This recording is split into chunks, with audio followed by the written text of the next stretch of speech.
Hey, hi folks, welcome to another video in this JavaScript fundamental series. In this video, we'll be looking into the internal working of promises and also try to build our own simple implementation.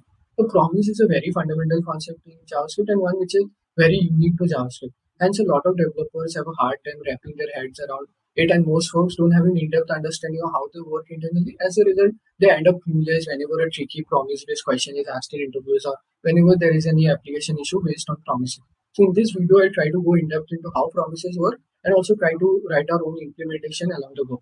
So one question that you might have is like, why do we even write our own, right? So to answer that question, a great person once said, the best way to know something in depth is by building your own.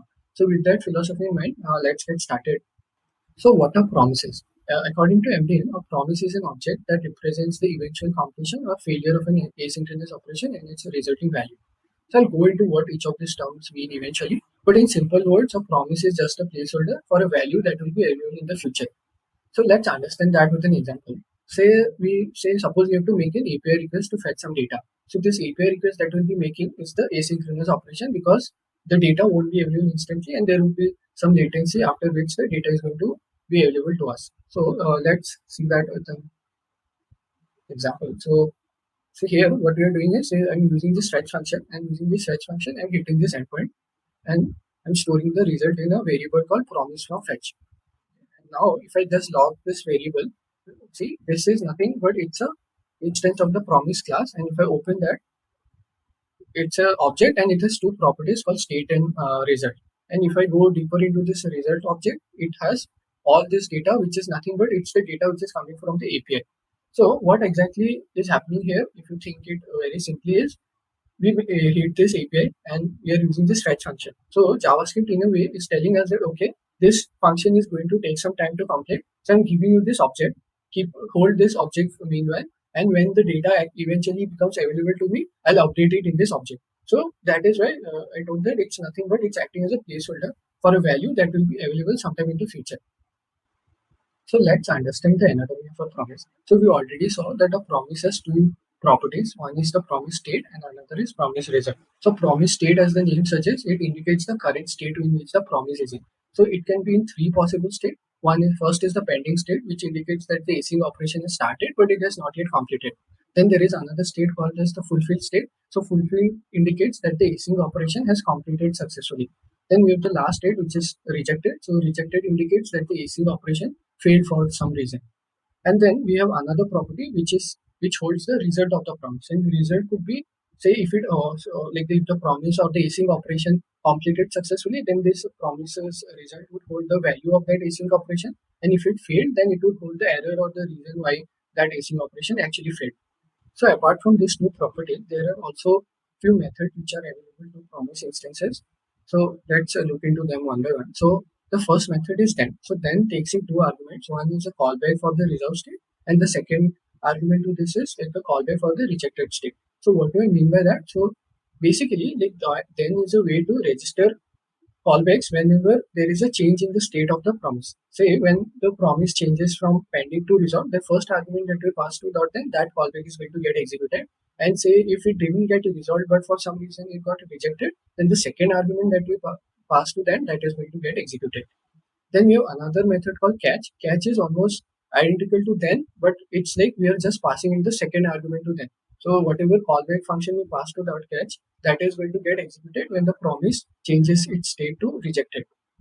Then we have another method called finally. So finally also takes in a callback function and it will be executed when the promise is fulfilled. So the main difference with the catch and then is like finally only sees whether the promise has finished or not. So it doesn't matter whether it resolved or rejected. It will just see whether the promise has fulfilled, and it's the last function that will get executed. So that is why it's called finally. Right? Say when I'm done for executing all my callbacks in then and all. Say if it failed, it will go to the callbacks in catch, and finally, irrespective of whether my promise got rejected or resolved, this the callback that I passed to finally will get executed. So let's see this in action. So in our previous example, we used this fetch function to hit this API endpoint, and we stored the response in this variable called promise from fetch. So if you look into this variable, so this was a promise, and we check the prototype of promise, you'll see all the methods that we discussed just now, catch, finally, and then is available here. So now let's see how to actually use this method. Say whenever now what we want to do is whenever the result from the API is available, we just want to console log that. So for that, we'll use the dot then method. And as we discussed, dot then expects a callback function. So it also pass a callback function. And one thing to note here is this callback function will actually get an argument which is the result of the promise. So now if I just console log this,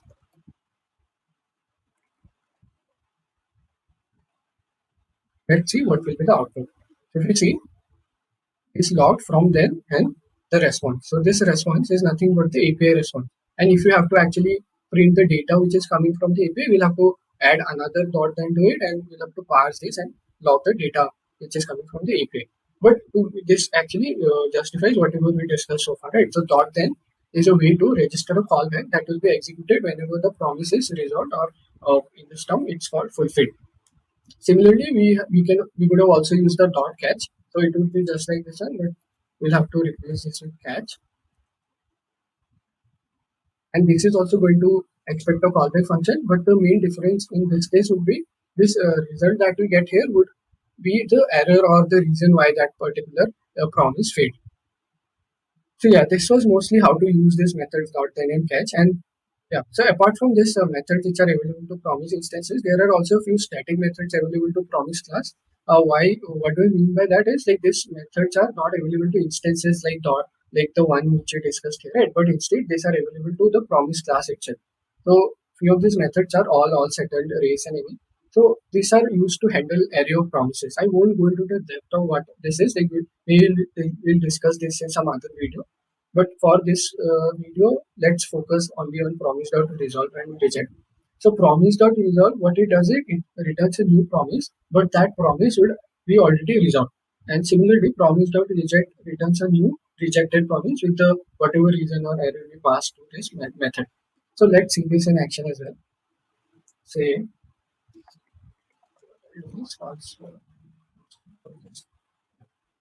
so what I'm doing here is I'm calling this method promise.resolve and passing in a value I am result and storing that in a variable result promise.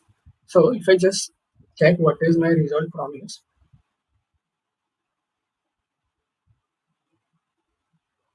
this is a promise which is already fulfilled, and the value that we passed here I am result that is stored in this promises result. So yeah, that is mostly all about like the anatomy for promise, like how what are the methods available and what are the properties available to a promise. So let's now understand like how to construct a promise. So create our own instances of this promise class. We'll use this promise constructor. The promise constructor expects a argument as a callback. So this callback is also mostly referred to as the executor callback, because this executor callback will get executed whenever a new instance of this promise class is getting created. And this callback eventually gets two arguments, resolve and reject. Resolve is basically used to resolve this promise. So what that means is like it will change the status of this promise instance that we are creating from pending to fulfilled. And similarly, reject is used to reject this promise. That is, it will change the status from pending to rejected. So this is the main structure of a promise constructor. So if you see, like this is the promise constructor, and we are creating a new instance of this promise by using the new operator, and then it expects a callback as the argument, and that callback will actually get two more arguments, a resolve and a reject. So resolve is used to resolve this promise, and a reject to reject this promise. Okay, so let's before we move further, let's move into a small code snippet. Say I have a promise. I'm doing the same thing here. I'm creating an instance of this promise class, and I'm logging inside executor within this executor callback, and outside I'm logging this console log outside. So what do you think will be the output of this snippet? Take a second and think what do you feel the output would be. Yeah, so the output actually would be inside executor first and then outside. Okay, so let's just verify. So if you see here, it logs inside executor first and then outside.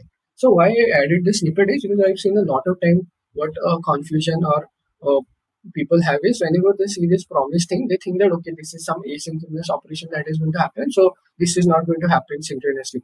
But that is a misconception, because this executor or this callback that we pass to this promise constructor, this is anyways going to get executed synchronously only. So the asynchronous bit has not even come into the picture when this executor is executing, right? So this is always going to get executed irrespective of whether the promise is resolved or rejected.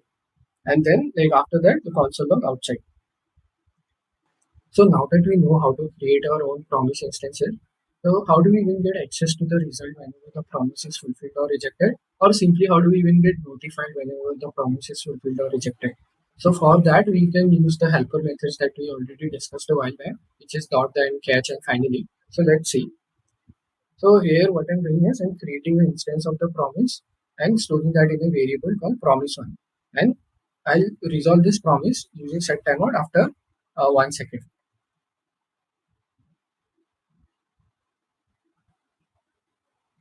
After that, I'll just register a callback using dot then, and which will console log inside that with the result that or whatever value I'm passing in the result. So if you see the console, it prints inside then and result. So whatever callback we registered using dot then, that is getting executed as expected. Now let's also verify if my rejection flow is working fine. So what I'll do instead of resolving it, I'll reject this. Just to reject it. And then we already registered a callback using that, but as we discussed it, this callback is only going to get executed when the promise is resolved.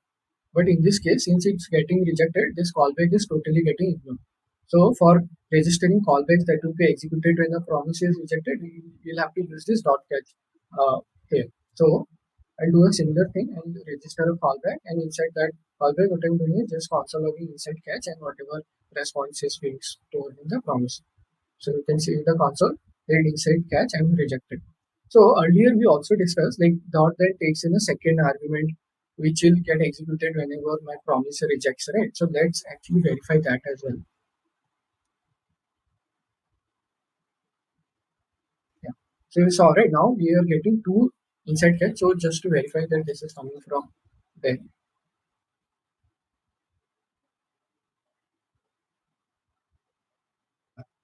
So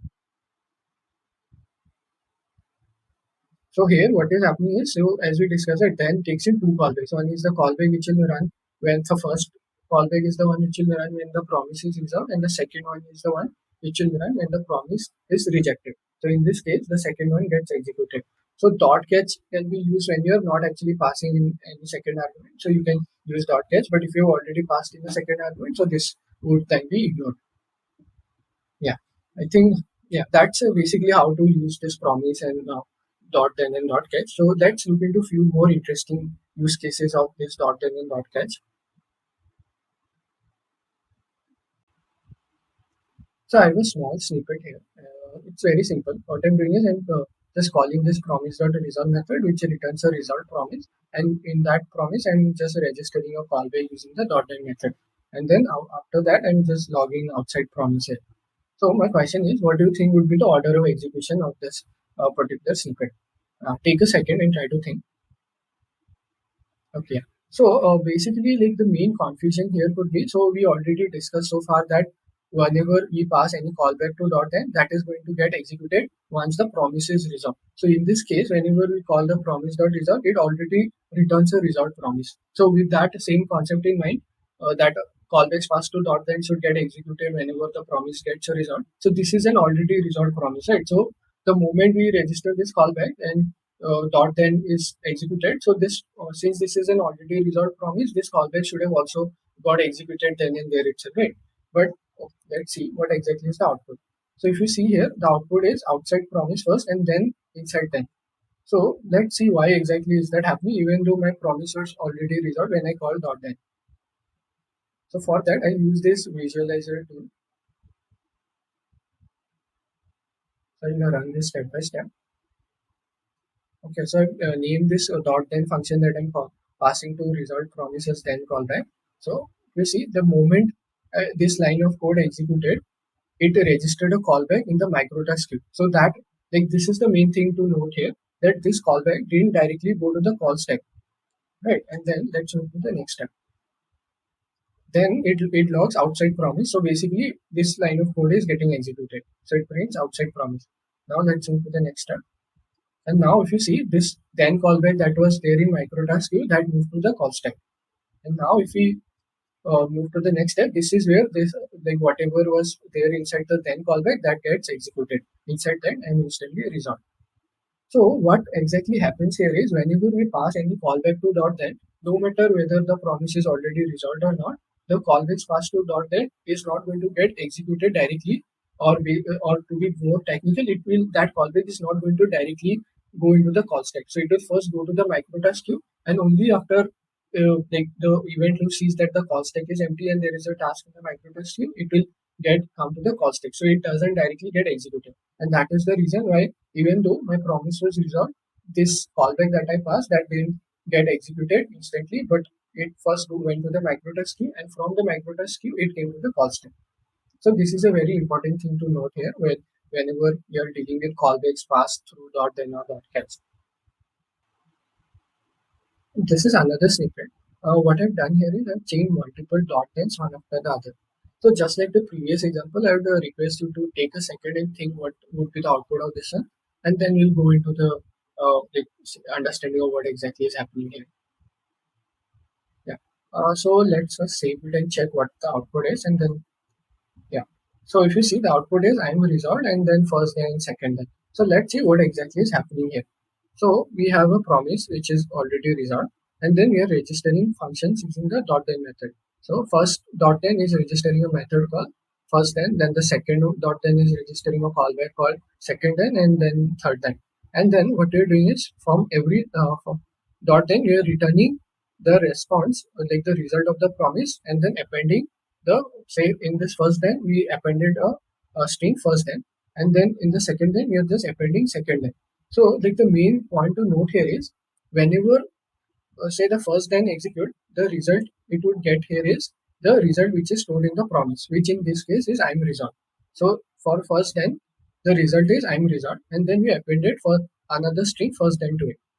Then when the control goes to the second then's callback, the result which second then will get, it is not going to be I am result, but instead it is going to be whatever was returned from the dot then which was preceding to that one. So in this case, first then was preceding second then, right? So and first then return result underscore first then. So basically now second then's result would be the return of this first then.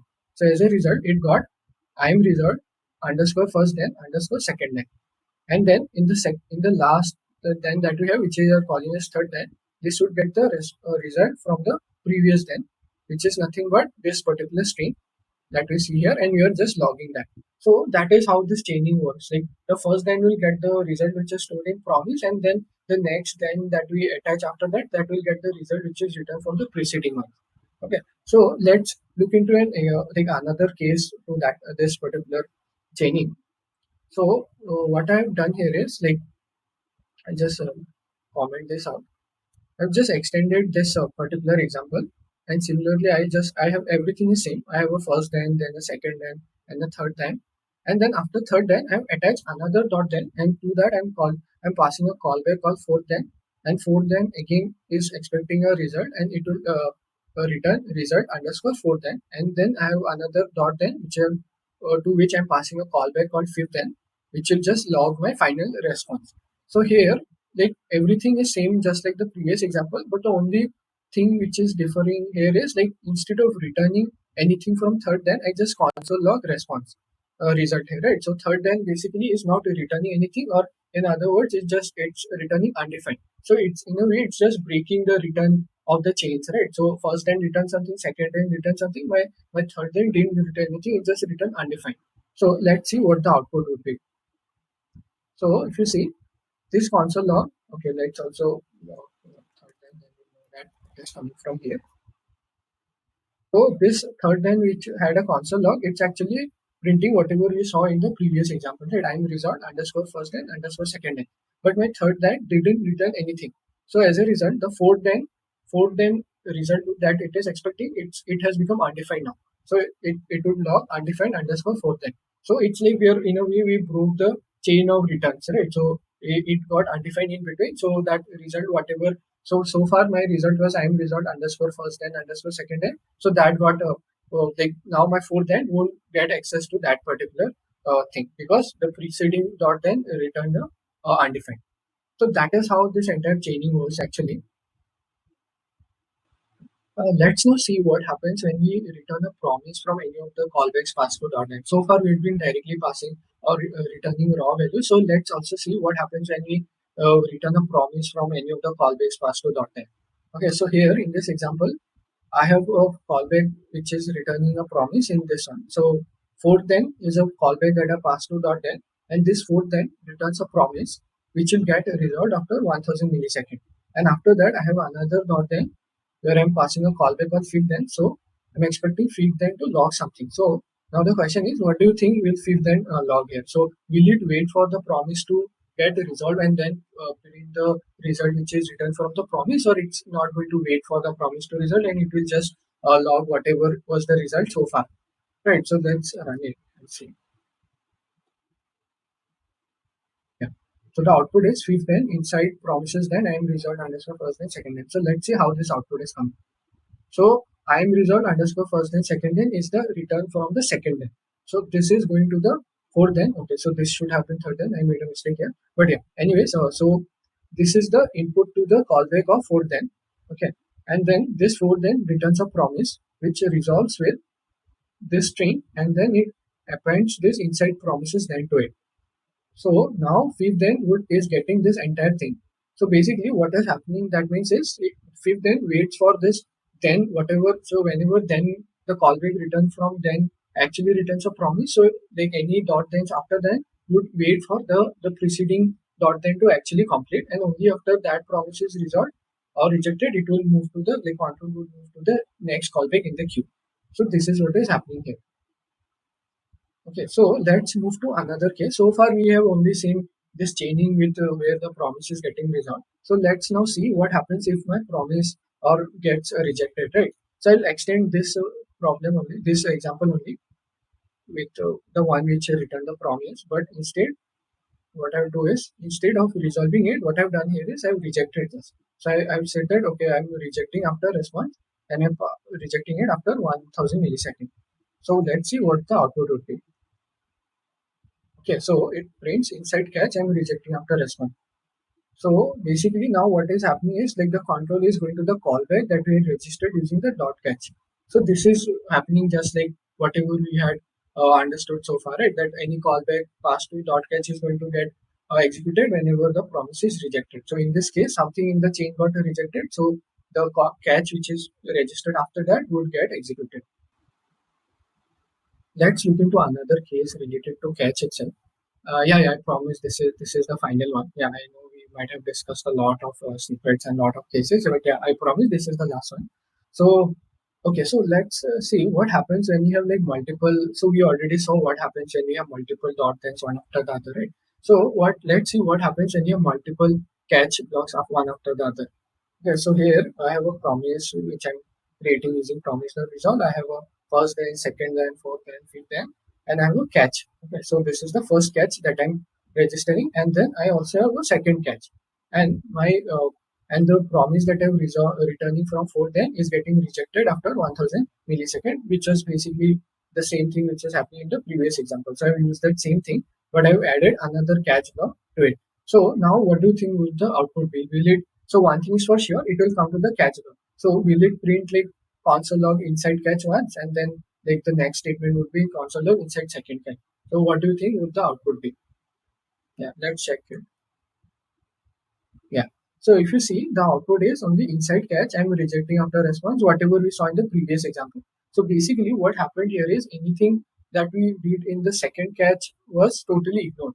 So what happens is whenever any of the say whenever the anything in the chain gets rejected and any callback pass to dot catch is executed, so any catch blocks after that would get ignored. So that is how it works. So only the first one will be taken into consideration and any catch blocks that have been registered after that would be ignored. So as a result, the second catch that we registered that got ignored because this error that happened of this promise getting rejected that was already caught in a previous preceding catch block, right? So that is why this one got totally ignored. I think that's it from this video, and I hope I was able to fulfill my promise that I gave in the starting of the video. And yeah, please don't forget to leave your feedback in the comment section and suggest like whatever you would like to see in the future videos or what you would want me to improve upon. Yeah, that's it. Thank you.